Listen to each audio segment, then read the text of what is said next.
Om Swastiastu, Om Awigedamastu, Namo Sidam. Para pemirsa yang berbahagia, dimanapun berada, ya. Saya Hidepang Lingsir Agung Putra Sukahet, dalam hal ini sebagai Pandesa Agung Majelis Desa Adat Provinsi Bali, dan saya diberikan mandat oleh seluruh desa-desa adat di Bali, Krama Bali, untuk memimpin Majelis Desa Adat yang salah satu tugasnya yang utama adalah bagaimana kita sebenarnya agar Majelis Desa Adat dan desa-desa adat di seluruh Bali ini bisa selalu menjaga Pulau Bali ini, menjaga Bali. Dan kita pahami bersama, pemirsa pahami bersama, bahwa Bali itu hidup dan masih tetap ajak, masih bahkan terkenal, dikagumi, tidak saja secara nasional, tetapi juga oleh masyarakat mancanegara secara global, terkenal mendunia karena budayanya, karena adat istiadatnya, yang semuanya itu dibentengi, didukung, dijaga oleh desa-desa adat di Bali, ya. Dan desa-desa adat di Bali ini, adat dan budaya Bali ini, jiwanya, akarnya adalah agama Hindu Dresta Bali atau agama Hindu Bali. Nah, oleh karena itu perlu dipahami bahwa kekuatan desa adat yang menjaga adat istiadat, budaya Bali di Bali ini, ya, adalah satu yang kita sebut dengan jiwanya dulu, yaitu agama Hindu Dresta Bali. Oleh karena itu maka agama Hindu Dresta Bali harus tetap berakar pada jiwa dan setiap sanubari Krama Bali, umat Hindu Bali, supaya jangan pernah bergeser dari keyakinannya agama Hindu Dresta Bali yang memang adiluhung, yang memang sangat luhur, sangat mulia dan lengkap ajaran-ajarannya, petuah-petuahnya untuk bisa mengarungi hidup dan kehidupan di dunia ini. Yang kedua adalah yang menyebabkan desa adat itu tetap kuat, adat dan budaya itu tetap ajeng, tetap eksis, tetap kuat di Bali itu adalah setre. Jadi setre ini, ya, setre ini tidak sama persis dengan kuburan.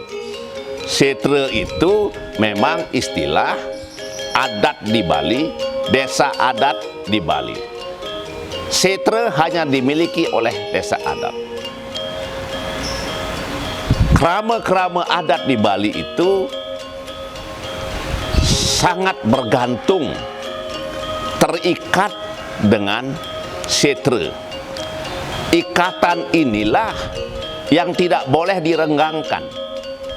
Tidak boleh kemudian desa adat, kerama adat di Bali kemudian dipisahkan dengan setranya. Oleh karena itu, marilah kita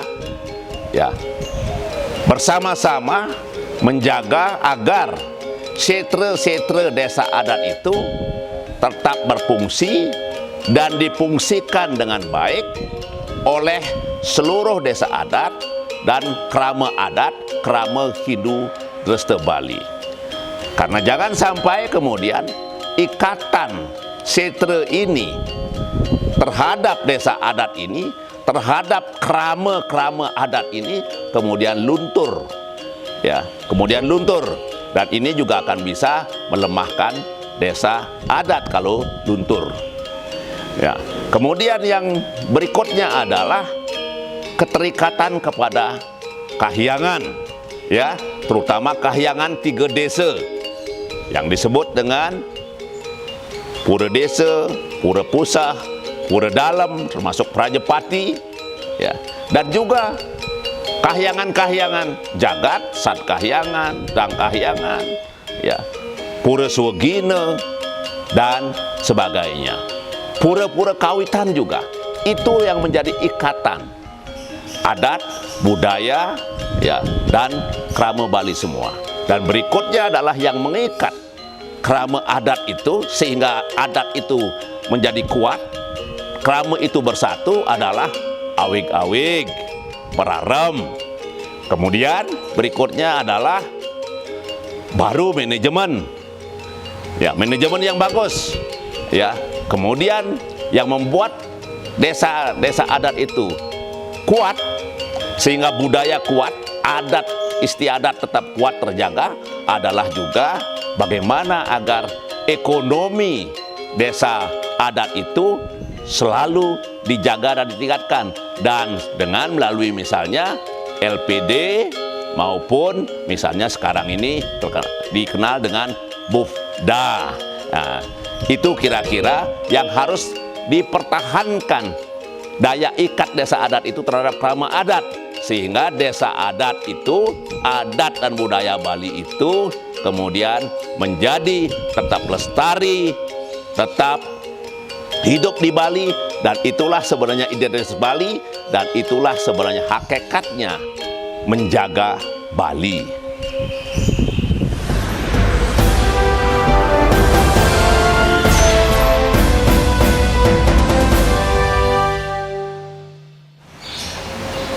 Para pemirsa yang berbahagia dimanapun berada, tadi saya sudah jelaskan bagaimana kekuatan desa adat itu berdasarkan kekuatannya untuk mengikat, mempersatukan kerama adat di Bali. Namun kita juga harus selalu waspada, karena kekuatan desa-desa adat ini, kekuatan desa-desa adat ini, kekuatan adat dan budaya Bali ini selalu akan mendapat tantangan, bahkan ancaman, baik yang bersifat lokal, nasional maupun global. Global misalnya, pergaulan global, budaya dunia, budaya global itu bisa juga mempengaruhi modernisasi misalnya. Oleh karena itu maka desa adat, kerama adat di Bali sangat kita harapkan untuk tetap bisa menerima modernisasi, beradaptasi dengan kemajuan-kemajuan zaman, tetapi bisa memfilter, bisa menyaring dengan tuntunan agama kita yang adiluhung, yaitu agama Hindu Dresta Bali, untuk bisa menyaring, untuk bisa memilter mana budaya-budaya, mana gaya-gaya hidup yang bisa kita terima, kita juga ikut beradaptasi di dalamnya tanpa kemudian mencederai budaya kita, adat istiadat kita, bahkan juga tanpa mencederai agama kita. Dan kemudian nasional misalnya, nasional ya juga hampir sama.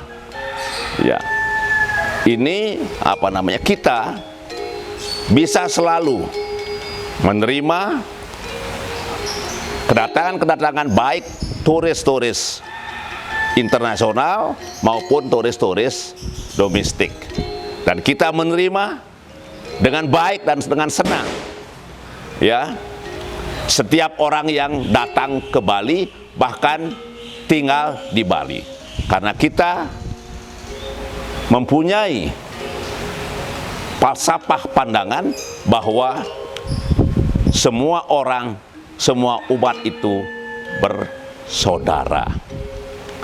Oleh karena itu maka kita juga harus selalu bisa memfilter, menyaring ya, supaya kita tetap kokoh berakar kepada agama kita Hindu Dresta Bali, adat dan budaya kita, kemudian kita tetap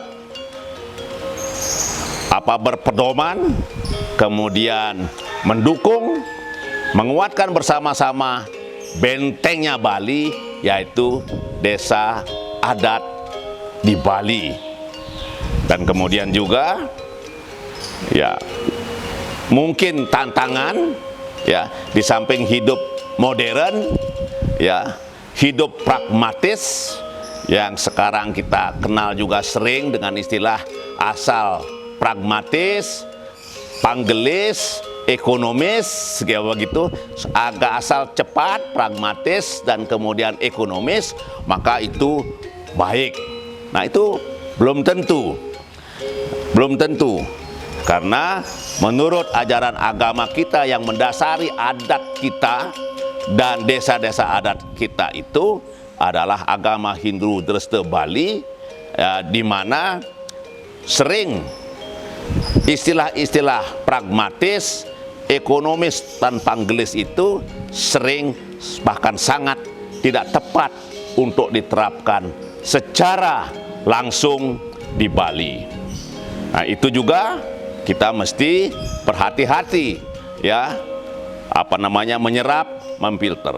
Kemudian berikutnya yang perlu diwaspadai adalah kepentingan-kepentingan, baik kepentingan pribadi, kepentingan kelompok, kepentingan ekonomi, bahkan kepentingan politik, intervensi politik di desa-desa adat. Ini juga harus waspadai. Kita harus juga bisa memfilter, ya, memfilter kepentingan investor misalnya, ekonomi itu sepanjang menimbulkan kemudian mendukung kesejahteraan masyarakat Bali, desa adat di Bali, dan tidak mencederai adat dan budaya kita, maka sudah tentu kita terima dengan baik. Dan kemudian juga yang paling penting di sini bahwa desa-desa adat itu sebagai desa adat harus terbebas dari kepentingan politik praktis. Nah, menjelang ini terutama menjelang perhelatan tahun-tahun politik menjelang tahun 2024 ini, nah ini semuanya prajuru-prajuru desa adat, ya, krama-krama adat itu juga bisa membawa dirinya agar pada saat kita sebagai krama adat, sebagai kemudian prajuru desa adat, membawa nama desa adat, membawa nama majelis desa adat, kita terbebas dari kepentingan politik, bahkan juga terbebas dari kepentingan-kepentingan yang bersifat pribadi. kita ya mesti tetap independen, menjaga jarak di antara kepentingan-kepentingan misalnya politik atau partai politik ya, walaupun ya kita juga sudah tentu kita bisa menerima keberadaan partai-partai politik itu di Indonesia, karena partai-partai politik itu sangat dibutuhkan oleh negara, ya, sangat dibutuhkan negara untuk proses demokrasi, proses pembangunan. Proses demokrasi yang baik akan menunjang, mendukung pembangunan yang baik untuk kita Indonesia.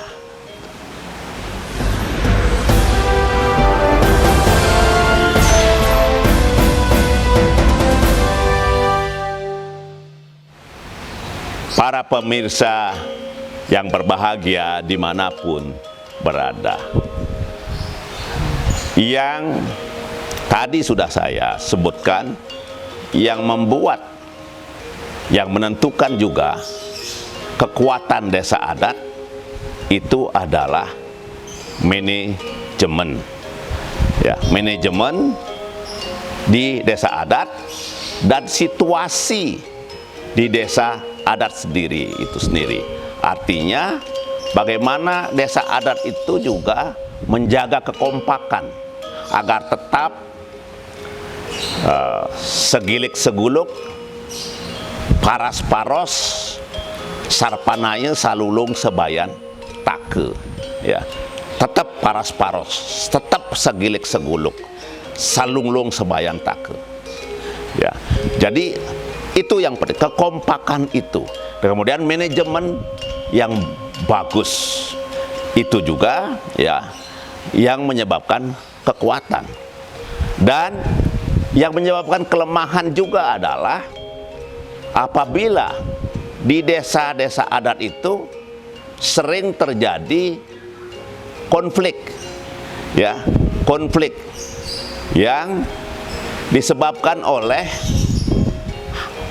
ketidakcocokan, ya, perbedaan-perbedaan pendapat yang meruncing, ya, dan kemudian pendapat-pendapat itu menyebabkan pertentangan. Nah, itu yang sering juga melemahkan desa adat, yang kita kenal dan sering dengan istilah kasus adat. Ini juga sangat melemahkan. Kita sudah tentu di desa adat boleh sekali berbeda pendapat, tetapi perbedaan pendapat itu untuk mendapatkan satu kesatuan, kemudian pendapat yang baik, kita harus selalu dengan menyelesaikannya dengan musyawarah dan musyawarah untuk mencapai mufakat. Sehingga kalau itu diselesaikan dengan cara-cara musyawarah, ya, kemudian dengan dasar ketulusan yang kita sering sebut manah las carya nekeng tuas, untuk ngayah, untuk mengabdi kepada desa adat, mengabdi kepada Bali, juga mengabdi kepada kepentingan bangsa dan negara. Kalau itu kita laksanakan dengan tulus ikhlas untuk beriannya, maka sudah tentu kita tidak akan terseret dengan kepentingan-kepentingan, baik kepentingan pribadi, kepentingan kelompok, apalagi kepentingan politik. Yang sering kemudian kalau kepentingan pribadi, kepentingan kelompok, atau kepentingan politik yang dominan, ya, kemudian mempengaruhi mekanisme kepemimpinan di desa adat, mekanisme manajemen desa adat, maka itu juga akan bisa berpengaruh buruk, melemahkan kekuatan desa adat, ya. Bahkan kalau konfliknya berlarut-larut, desa adat itu tidak bisa membenahi diri, tidak bisa lagi kemudian telat membangun dirinya. Oleh karena itulah maka, ya, di sini peran majelis desa adat, ya, yang salah satu tugas dan kewenangannya adalah ya memberikan pertimbangan, memberikan nasihat, membina desa-desa adat, ya, kemudian juga menyelesaikan kasus-kasus adat yang ada di setiap desa adat di Bali. Jadi Majelis Desa Adat hadir ya berdasarkan Perda nomor 4 2019. Berdasarkan amanat Perda itu, maka MDA hadir justru untuk menyelesaikan masalah-masalah di desa adat itu. Kalau terjadi masalah-masalah, terutama konflik di desa-desa adat itu, kita masih sangat bersyukur ya bahwa di Bali ini di antara 1493 desa adat ya yang berkonflik itu ya per tahun kira-kira ya bergiliran lah, kadang-kadang ya mungkin 1 atau 3 desa adat, dan kalau per tahunnya kira-kira sampailah kemudian 10 desa adat rata-rata, maksimum seperti itu. Dan itu semuanya bisa diselesaikan oleh Majelis Desa Adat ya, baik secara mediasi. Kalau tidak secara mediasi bisa selesai, maka kemudian ditempuh dengan mekanisme wicara adat yang berjenjang, mulai dari diselesaikan di tingkat Majelis Desa Adat Kabupaten Kota, kemudian sampai kemudian diselesaikan, diputuskan oleh Majelis Desa Adat Provinsi Bali dengan membentuk Sabekerte, yang keputusan Sabekerte itu ya, Sabekerte itu bersifat final dan mengikat. Jadi Majelis Desa Adat itu ya membantu sekali menyelesaikan masalah-masalah adat. Masalah-masalah itu tentunya timbul di desa adat sendiri, yang ya dasarnya seperti tadi saya katakan bahwa di desa-desa adat itu tidak kompak, tidak dalam satu, berbeda pendapat, kemudian ya menimbulkan kemudian konflik kepentingan. Kalau sudah sampai konflik, maka itu akhirnya menjadi kasus adat. Kasus adat itu tidak bisa diselesaikan secara mediasi, kemudian mengarah kepada wicara adat. Dan pada saat wicara itu, mau tidak mau, Majelis Desa Adat Provinsi Bali akhirnya harus memutuskan. Dan semua pihak juga harus menerima keputusan itu, karena itu merupakan amanat Perda nomor 4 2019 yang sudah menjadi ya, karena diundangkan dalam lembaran negara, maka Perda Desa Adat nomor 4 2019 itu juga menjadi sebenarnya kebijakan negara yang harus dipatuhi oleh semua pihak, dan tujuannya sangat mulia, yaitu untuk menyelesaikan semua masalah-masalah adat, terutama konflik-konflik adat, sehingga di desa-desa adat di Bali ini semua desa adat bisa mencapai keadaan yang sukerte, yang santi jagat dite. Ya kira-kira demikian ya penjelasan singkat dari saya sebagai Bendesa Agung Majelis Desa Adat Provinsi Bali. Semoga bermanfaat. Saya Sinab dengan Pramasanti. Om Santi Santi Santi Om.